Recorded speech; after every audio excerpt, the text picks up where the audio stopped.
ये बात तो आप और हम सभी जानते हैं कि भारत और न्यूजीलैंड के बीच में फिलहाल 3 मैचों की वनडे सीरीज खेली जा रही है, जिसका पहला मुकाबला भारतीय टीम ने एक बहुत ही रोमांचक अंदाज में अपने नाम किया था, क्योंकि भारतीय टीम ये मुकाबला हारने की कगार पर पहुंची थी। लेकिन उसके बाद कुछ फैसले जिनके दम पर पूरा मैच पलटा। लेकिन हम आपको बता दें कि दूसरे वनडे मुकाबले के लिए भारत की प्लेइंग 11 में काफी ज्यादा बदलाव देखने को मिलेंगे। वो इसीलिए भी क्योंकि पहले वनडे मुकाबले में जीत के बावजूद भी कप्तान रोहित शर्मा ज्यादा खुश नजर नहीं आए और कुछ खिलाड़ी जिनके खराब प्रदर्शन की वजह से उन्हें बाहर किया जाएगा। तो जी हां, दूसरा वनडे मुकाबला जो खेला जाएगा 21 जनवरी को। तो जी हां, दूसरे वनडे मुकाबले के लिए भारत की प्लेइंग 11 में कुछ बड़े बदलाव किए जा रहे हैं। कुछ दिग्गज खिलाड़ियों को कप्तान रोहित शर्मा ने अपने बड़े फैसलों के साथ बाहर किया है, तो कुछ खिलाड़ी जिनको अंदर करने की अब बारी आ चुकी है। चलिए जानते हैं दूसरे वनडे मुकाबले के लिए क्या रहेगी भारत की प्लेइंग 11 इस खास रिपोर्ट में। लेकिन आगे बढ़ने से पहले आपको क्या लगता है, आप बेस्ट 30 गेंदबाज इस फील्ड में कैसे मानते हैं? कमेंट सेक्शन में अपनी राय जरूर बताइएगा। लेकिन चलिए जानते हैं दूसरे वनडे मुकाबले के लिए, क्योंकि पहला वनडे मुकाबला भारत ने 350 का स्कोर खड़ा किया, पहाड़ सा लक्ष्य था। लेकिन टीम इंडिया की गेंदबाजी लाइनअप काफी खराब रही। हालांकि टॉप ऑर्डर को जल्दी ध्वस्त किया, लेकिन एक पार्टनरशिप ऐसी जिसने टीम इंडिया की उस जीत को हार में तब्दील कर दिया था। लेकिन कहीं न कहीं जैसे तैसे मुकाबला तो जीत गए, लेकिन इस जीत में भी हार का एक बहुत बड़ा इंपैक्ट छुपा है और इसी वजह से तो प्लेइंग 11 में हो रहे हैं बड़े बदलाव। एक एक करके जानते हैं पूरी प्लेइंग 11 क्या रहेगी दूसरे वनडे मुकाबले के लिए। सबसे पहले ओपनिंग पेयर की बात करें तो इसमें पहला नाम शुभमन गिल का आता है। शुभमन गिल के तो खैर क्या ही कहने, हमने पहले भी कहा अगला भारत का विराट कोहली तैयार हो रहा है। शुभमन गिल लगातार शतक के बाद शतक तो लगा ही रहे थे, लेकिन इस बीच पहले वनडे मुकाबले में दोहरा शतक लगाकर क्रिकेट की दुनिया में खलबली मचा दी है।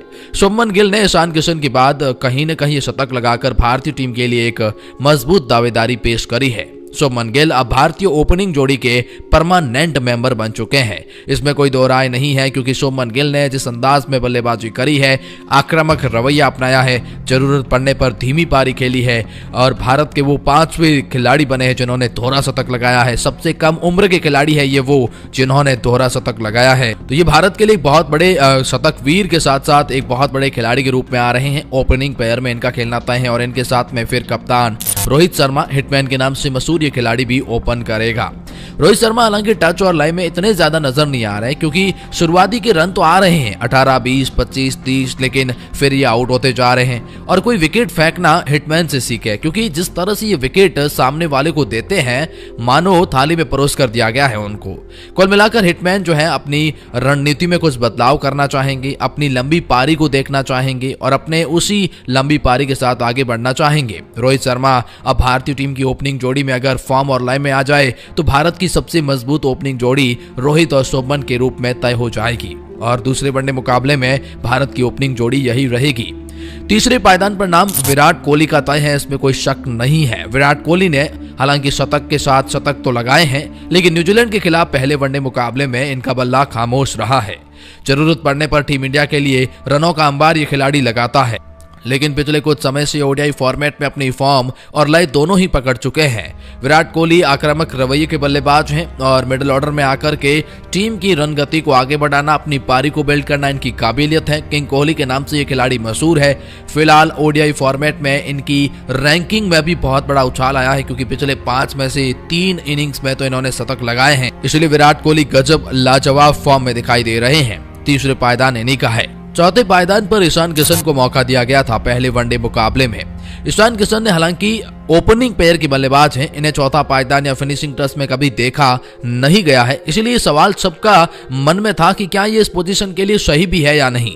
लेकिन जब पहले वनडे मुकाबले में बल्लेबाजी करी तो उससे साफ हुआ कि इस पोजीशन पर कुछ खास रास नहीं आ रहे हैं। लेकिन ईशान किशन ने चूंकि दोहरा शतक लगाया है और पहली पसंद बन रहे हैं, इसीलिए देखना होगा क्या केएस भरत को मौका दिया जाएगा। केएस भरत जो इस पोजीशन के लिए खतरनाक बल्लेबाज हैं, केएस भरत जो वनडे फॉर्मेट में यहाँ पर बल्लेबाजी अक्सर करते हुए नजर आ जाते हैं। इसीलिए ये एक बहुत बड़ा बदलाव यहाँ पर देखा जा सकता है, क्योंकि ईशान किशन इस पोजीशन पर कम ही बल्लेबाजी की है तो के.एस. भरत को तैयार किया जा सकता है और उस लिहाज से इन्हें के.एस. भरत को मौका दिया जाएगा दूसरे वनडे मुकाबले के अंदर। हो ये भी सकता है कि चौथे पायदान पर सूर्य कुमार को खिलाया जाए और के.एस. भरत को पांचवें पायदान पर, क्योंकि सूर्य कुमार यादव मिडिल ऑर्डर में आकर के रनों का अंबार लगाते हैं। हालांकि पहले वनडे मुकाबले में शुरुआत तो इनको भी मिली थी, लेकिन इन्होंने उस शुरुआत को भुनाया नहीं और मानो विकेट थ्रो कर दिया है। कुछ लोग तो कहते हैं कि हर फॉर्मेट टी20 नहीं होता, सूर्य कुमार यादव को अपनी बल्लेबाजी से जल्दी इंप्रेस करना होगा।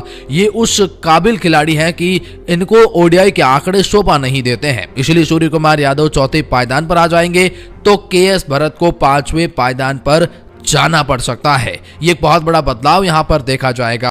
कॉम्बिनेशंस को लेकर भी बहुत बड़ा बदलाव किया जाएगा। के.एस. भरत के साथ अब सूर्य कुमार यादव जी हां बहुत बड़े कमाल के बल्लेबाज आक्रामक रवैया अपनाते हैं और यहां पर एक बड़ा बदलाव होगा। लेकिन इसके साथ में देखा जाए तो 6th पोजीशन पर कप्तान हार्दिक पांड्या का नाम भी आ जाएगा। अब कप्तानी कर रहे हैं फिलहाल ओडीआई फॉर्मेट के अंदर। अपनी गेंदबाजी से हर किसी को प्रभावित पहले वनडे मुकाबले में किया। हालांकि पहले थोड़े महंगे साबित जरूर हुए थे, लेकिन जब जरूरत पड़ी कि टीम में अच्छी गेंदबाजी किया तो विकेट भी चटकाए, रनों का कंजूसी भी दिखाई। हार्दिक पांड्या एक शटल खिलाड़ी नजर आ रहे हैं और कप्तानी में भी अपना योगदान लगातार देते हुए भारतीय टीम में नजर आते हैं। हार्दिक पांड्या एक कमाल के खिलाड़ी, इसमें कोई दोहराए नहीं है। ऑलराउंड पैकेज में टीम इंडिया के लिए मस्ट विन खिलाड़ी के रूप में आगे आ रहे हैं। हार्दिक पांड्या अब कहीं न कहीं बल्लेबाजी से भी अपने तेवर दिखाने की इच्छा जाहिर करेंगे। दूसरे वनडे मुकाबले में न केवल गेंद से बल्कि बल्ले से भी अपनी टीम के लिए योगदान देना चाहेंगे, क्योंकि पहले वनडे मुकाबले में कुछ खास नहीं कर पाए थे। 7वें पायदान पर वॉशिंगटन सुंदर का भी खेलना तय माना जा रहा है। वॉशिंगटन सुंदर एक कमाल के खिलाड़ी है, ऑलराउंड पैकेज इनका भी अच्छा है, टीम के लिए गेंदबाजी ये भी अच्छी करते हैं और बल्लेबाजी में अभी महत्वपूर्ण योगदान दे सकते हैं। हालांकि पहले वनडे मुकाबले में कुछ खास किया नहीं, लेकिन चूंकि अक्षर अवेलेबल नहीं है तो फिर इनको जगह मिलती रहेगी। लेकिन इसके बाद में 8th पोजीशन पर कुलदीप यादव का भी नाम आ जाएगा। पहले वनडे मुकाबले में एक बार फिर दिखा दिया न्यूजीलैंड के खिलाफ कि ये चाइनामैन गेंदबाज क्यों है। बड़े नामी दिग्गज खिलाड़ियों को सस्ते में आउट करके कुलदीप यादव ने अपनी जगह को और भी ज्यादा पुख्ता कर लिया है और कुलदीप यादव का सेकंड ओडीआई के लिए भी प्लेइंग 11 में खेलना 8वें पायदान पर तय है। लेकिन गेंदबाजी एक्शंस में कुछ बदलाव आपको नजर आएंगे। नजर इसलिए भी क्योंकि शार्दुल ठाकुर हालांकि आपको खेलते हुए नजर आ सकते हैं 9th पोजीशन पर। शार्दुल ठाकुर एक कमाल के खिलाड़ी है, अपनी गेंदबाजी से तो प्रभावित किया ही है पहले वनडे मुकाबले में, क्योंकि पार्टनरशिप ब्रेक करते हैं और अंतिम में आकर डेथ ओवर में भी, हालांकि ये कभी गेंदबाजी करते नहीं, लेकिन पहले वनडे मुकाबले में आखिरी ओवर्स में गेंदबाजी कर टीम को अच्छा योगदान दिया। एलबीडब्ल्यू आउट कर उस खिलाड़ी को भारत के लिए जीत पुख्ता कर दी थी। तो कुल मिलाकर इस खिलाड़ी का भी वहां पर खेलना तय है। लेकिन 10th पोजीशन पर चूंकि मोहम्मद शमी चोटिल हो गए थे पहले वनडे मुकाबले में, काफी ज्यादा वो इंजर्ड नजर आए। हो सकता है कि उन्हें बाहर किया जाए, क्योंकि चोटिल होने की वजह से वो फिट नहीं है और ऐसे में उन्हें बाहर बैठना पड़ेगा। हो सकता है उन्हें आराम दिया जाए, चूंकि पूरी तरह से फिट हो तभी भारतीय गेंदबाजी लाइनअप का हिस्सा बनाया जाए। इसलिए ये तो तय है कि उमरान मलिक आपको इस गेंदबाजी लाइनअप में वापसी करते हुए नजर आएंगे और मोहम्मद शमी को बाहर बैठना पड़ सकता है। ये बहुत बड़ा बदलाव यहाँ पर भी होगा।